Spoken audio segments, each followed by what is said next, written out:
Vamos a hablar un poco de los orígenes. Nuestro municipio de Valle de Chalco se encuentra en lo que anteriormente fue el lecho del lago de Chalco. Este lago se formó cuando se cierra, digamos, la región con el surgimiento de la Sierra de la Cusco, y en medio de ese lago va a nacer un volcán que va a tener dos cráteres. Hoy se conocen como Cerro del Marqués y Cerro de Jico, cada uno de estos cráteres, pero que van a ser cráteres del volcán de Jico. Es en este sitio donde se van a desarrollar las culturas prehispánicas desde épocas muy remotas. Los primeros grupos que estuvieron ahí fueron los grupos de cazadores nómadas, el hombre americano que llega a esta región, y que para Jico hay registros de más de 13,000 años de antigüedad. Posteriormente se van a desarrollar las culturas de todas las etapas que se dan en el Valle de México. Es el preclásico, la época de las aldeas, la época clásica o de los primeros centros urbanos, y el posclásico o los estados militaristas. Con la llegada de los europeos se va a terminar el desarrollo independiente de Jico, de sus pueblos indígenas. Cuando nosotros empezamos a hacer las obras de urbanización, al construir nuestras casas, al introducir los servicios, drenaje, agua, etcétera, vimos que conforme metíamos una pala en la tierra, salía con abundantes tepalcates, con fragmentos de figurillas, con puntas de proyectil de obsidiana, y en el mejor de los casos llegaba a salir alguna vasija o alguna figurilla totalmente completa. ¿Sí?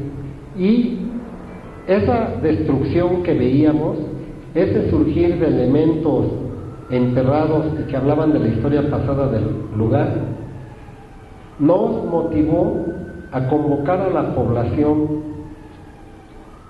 por una convocatoria abierta a crear el Museo Comunitario de Jico para resguardar los vestigios.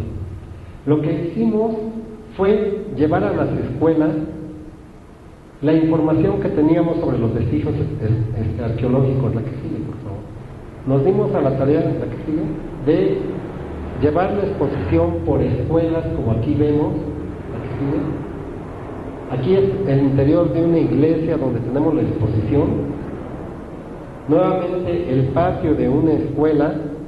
El museo originalmente se iba a inaugurar en un centro comunitario, el Centro Comunitario Juan Diego, pero las autoridades municipales presionaron a la dirección de esa escuela para que nos negaran el espacio, y el 15 de junio, 10 días antes de la inauguración, el centro comunitario nos retiró su apoyo y nos pidió sacar los objetos. En un día desmontamos y trasladamos el museo a otro local, que fue un espacio que nos prestó un vecino de la comunidad. La que sigue. Sí, vemos nuevamente la que sigue.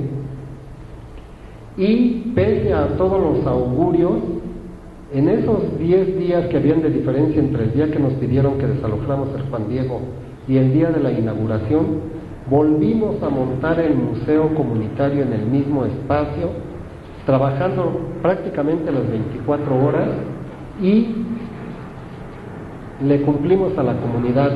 Inauguramos el museo en la fecha fijada, únicamente que en otros sitios. Pero antes de cumplir un año con el museo, nuevamente fuimos expulsados del lugar donde estaba el museo. La primera ocasión fue por parte del gobierno. La segunda ocasión fue por parte de una organización de izquierda, el MPI, quienes pensaban utilizar el museo para fines políticos. Y entonces, en la que sigue, por favor, vemos cómo bajan los letreros, los anuncios del museo comunitario, y empiezan a rotular para poner los logotipos de ellos, y entonces manejar el museo como si fuera propiedad de una organización política y no de la comunidad.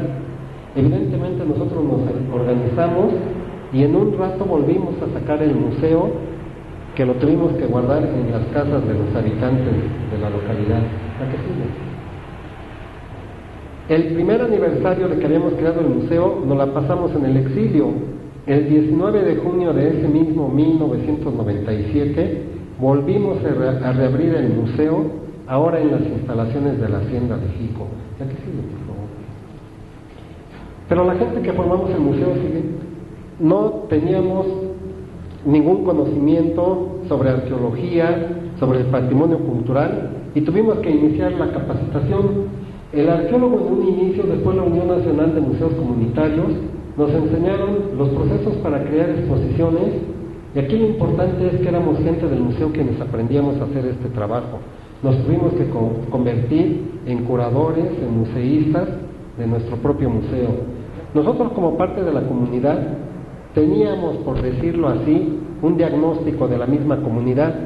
Sabíamos sus deficiencias, sus carencias, sus necesidades, y eso nos permitía elaborar rápidamente proyectos que considerábamos que iban a impactar entre la comunidad. El primero que realizamos fue el taller de historia, que se llevó a escuelas, organizaciones sociales. Yo creo que si hoy hiciéramos un recuento, ese taller de historia se lo hemos llevado a más de 50,000 gentes en Valle de Chalco.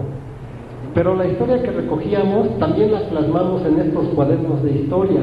Ahí está la historia que hemos recogido y que hoy, afortunadamente, forman parte de los planes de estudio de las escuelas de la localidad.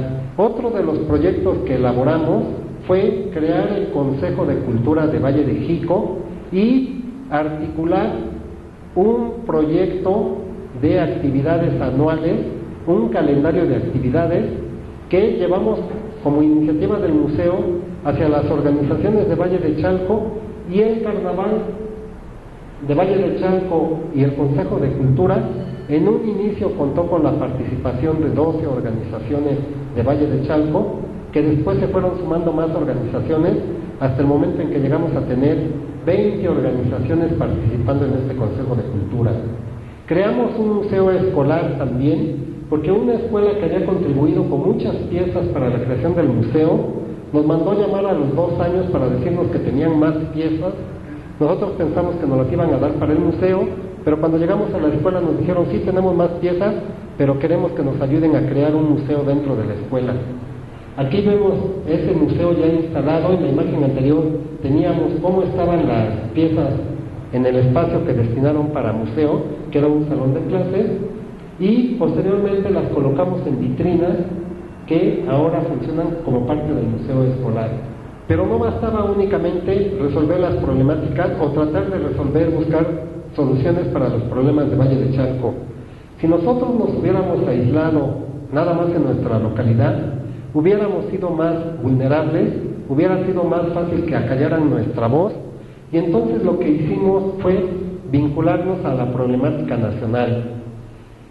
Por Valle de Chalco pasaron los delegados zapatistas cuando las consultas, cuando los plebiscitos, y el museo comunitario fue uno de los sitios donde los recibimos para que descansaran, para que organizaran sus labores, y los apoyamos en la instalación de casillas para todas las actividades que hicieron.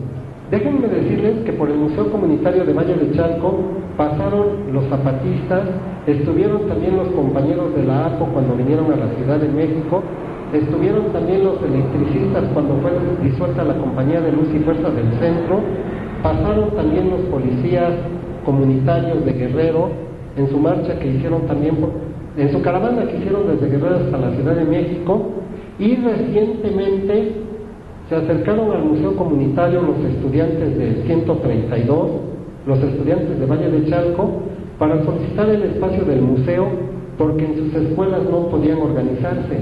Las escuelas en el Estado de México están muy controladas. También participamos en la Unión Nacional de Museos Comunitarios, nos agrupamos con las demás comunidades que tenían museos comunitarios, y en un principio nosotros llegamos a aprender de ellos. Ellos fueron nuestros primeros maestros, las comunidades que ya tenían museos comunitarios, pero la gente de Valle de Chalco sigue siendo muy luchadora, muy dinámica. Aprendimos muy pronto y terminamos siendo nosotros después instructores de la Unión Nacional de Museos Comunitarios para las comunidades nuevas que llegaban. Hoy el Museo Comunitario alberga toda la parte arqueológica. Aquí tenemos la vitrina, por ejemplo, del preclásico, que son las etapas más antiguas, más o menos desde el año 1000 antes de Cristo hasta el año 100 después de Cristo. Luego tenemos la etapa teotihuacana, que abarca desde el 100 hasta el 900, ¿Y qué es la etapa de mayor esplendor de Jico? Es cuando el arte prehispánico alcanza su mayor desarrollo, y esto lo vemos evidenciado en las obras de arte prehispánicas que tenemos en el museo. Si ustedes se dan cuenta, todas estas piezas que están aquí son una maravilla, son verdaderas joyas de arte.